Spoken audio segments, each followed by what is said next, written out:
ask you about Grichuck. For the Angels or for us? For the For both. Fighting Rockies, yeah. For both, you're right. Yeah. Grichuck, just seeing him a little bit, what are the different options you feel in the lineup that places he could play in? I don't think there's a lot. I think he's, sort of the middle to. What do you consider the middle?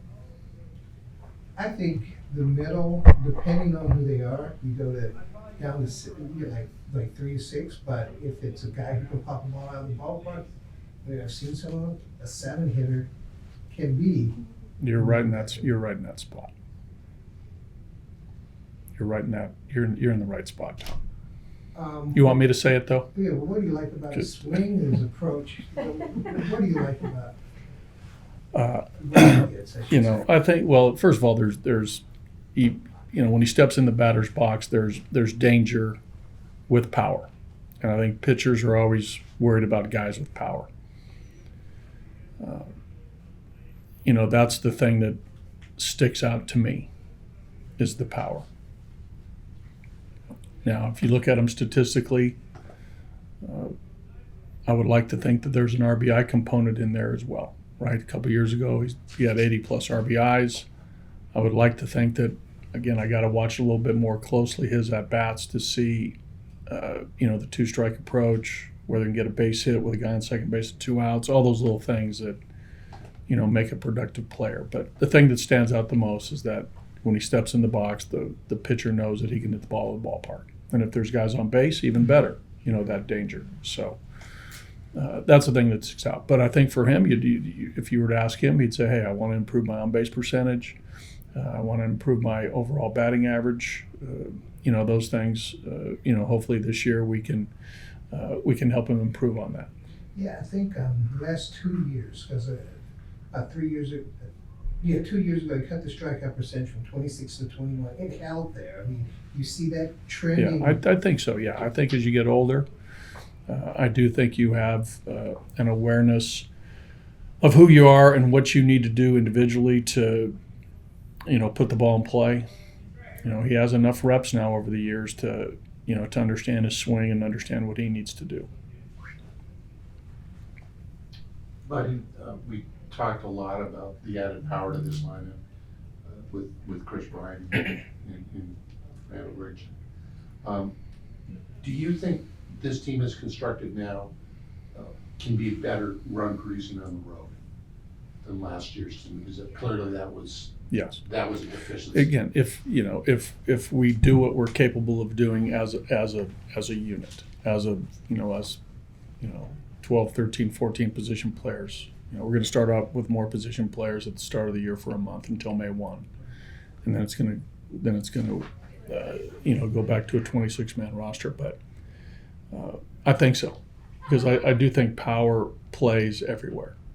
So again, you look at our lineup or you look at our roster last year. The guys who made the roster last year, there wasn't as much power as there is on the projected roster this year.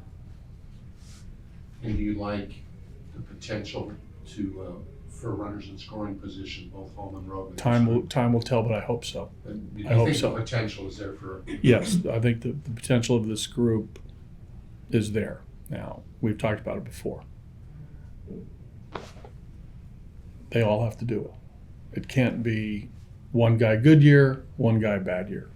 One guy good year, one guy bad year.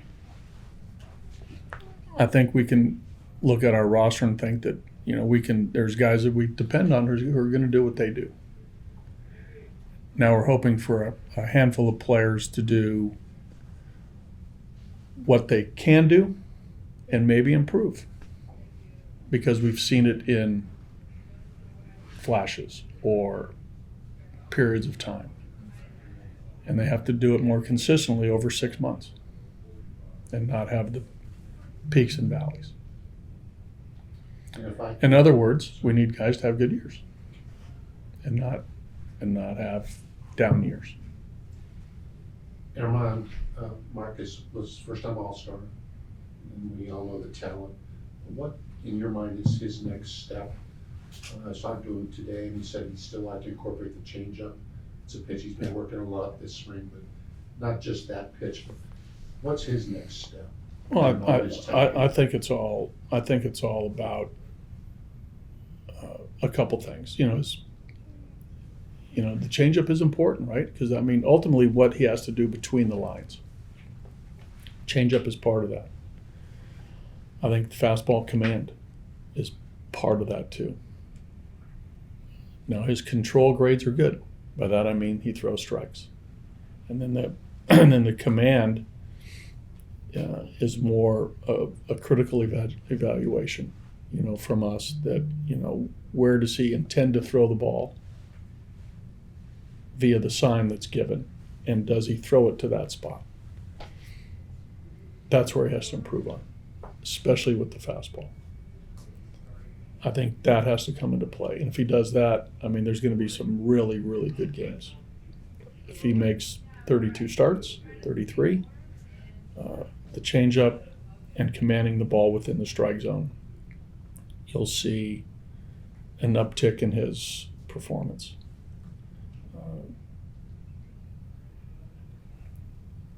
I think there are times during the game, and it's lessening, that he can keep the game in check a little bit better. I've told him so, and he's aware of it. To broad term is minimize the damage in an inning that he's stressed. And if he can do that over the course of 32, 33 starts, his performance will be better. Because there are times when every pitcher, no matter who it is stressed at least one time, even in their best game. They got to get out of it. And he does a lot of the times. But, to really have a monster year or a good year, I mean, you really got to minimize the damage.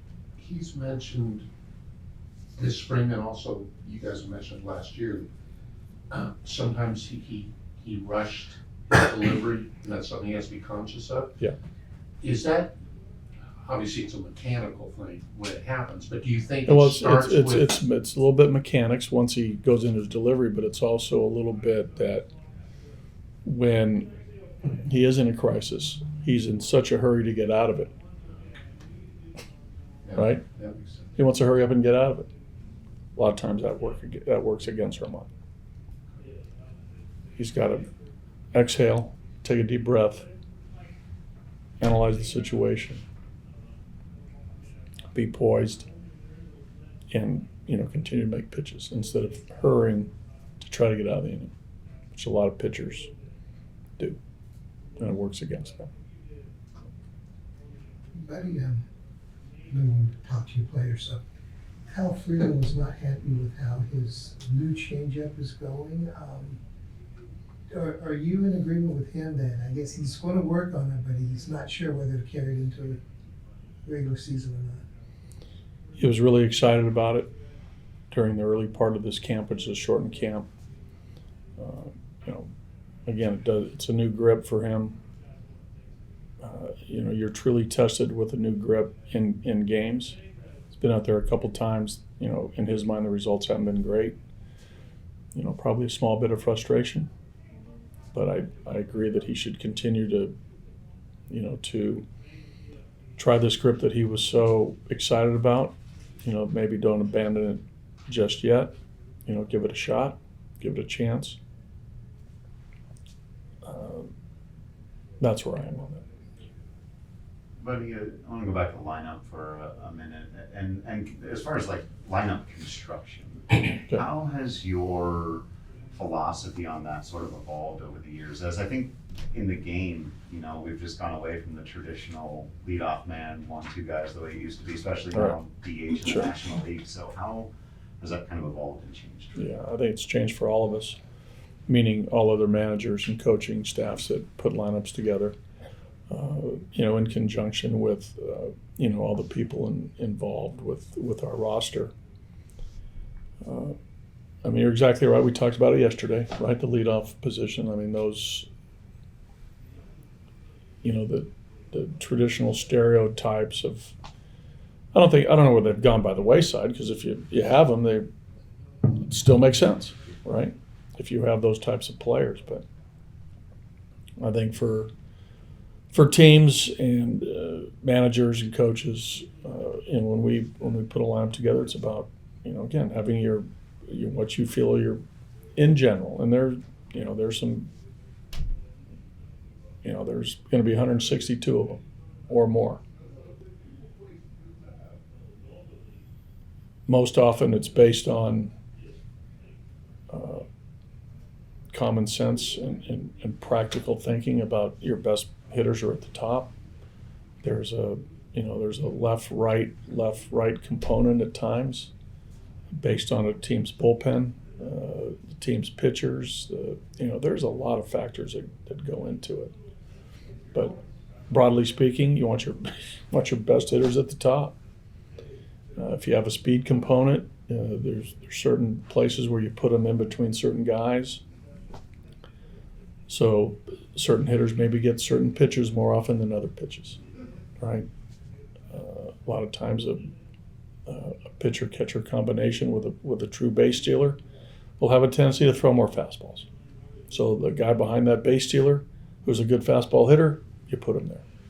I mean, there's a ton of things that go into that we can talk about when we're done here, but generally speaking, the guys who are swinging the bat well, who have a history, or even at that moment, get them at the top because you want them up the most. There's guys who hit better with men on base. You like sort of those guys in the middle of the order. I mean, there's a lot to it. Sure. Yeah. I don't know whether my philosophy has changed. I don't think it's changed. You base it on your personnel. Sure. But to follow up on Drew on that, you talked about the DH will be fluid. Yes. Almost like every team, with the exception of a couple. What for you are the elements will go into making a decision? I know there's a lot of them, from not necessarily game to game, but it is game to game. Okay, game to game. Then what are the elements that are going to make your decision on who's DH? Okay, in no particular order. The handedness of the starting pitcher. Okay. History against a starting pitcher. Who needs a day off? Who needs to play? Who's banged up? Maybe to suit this fella better if he DHs it instead of playing in the field.